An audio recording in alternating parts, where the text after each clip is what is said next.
আসসালামু আলাইকুম। আমি আসছিলাম আপনার বগালেকে আসছিলাম, যাওয়ার পথে হঠাৎ করে এই বাগানটা চোখে পড়লো। চিন্তা করলাম একটু দাঁড়িয়ে একটু দেখিনি ওনাদের প্রসেসিংটা কেমন হয়েছে। কারণ হলো যে আমরা তো এখনও রোপণ করিনি, কিন্তু অলরেডি ওনাদের গাছ অনেক বড় হয়ে গেছে দেখেন। তার মানে হলো যে আমাদের গাছ অনেক সময় নেবে বড় হতে।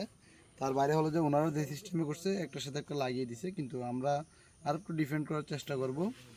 ওনাদের গাছে কিন্তু এই বস্তায় মাটি দিচ্ছে আপনার 1 ফিট করে।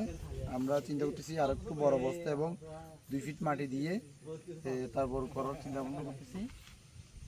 এখন ওনাদেরটা খুব সুন্দর করে হয়েছে, আশা করি আমাদেরগুলো এভাবে করে হবে, সুন্দর করে হবে। দেখে খুব সুন্দর লাগলো এবং ভালো লাগলো, এই জন্য দাঁড়িয়ে দেখে নিলাম। দোয়া করবেন যাতে আমাদেরটাও ভালো মতো হয়, কারণ যেহেতু আমরা বর্ষা পাবো না, বর্ষার শেষের দিকে আমাদের রোপণটা হচ্ছে, ফলন হয়তো বা তুলনামূলক কম হতে পারে। তবে দেখি, আশা করি আল্লাহর রহমতে যেটুকু চেষ্টা করব ফলনটা ভালো করার এবং আপনাদেরকে ভিডিও আপলোড দিয়ে জানিয়ে দেব। ধন্যবাদ সবাইকে। সালামু আলাইকুম।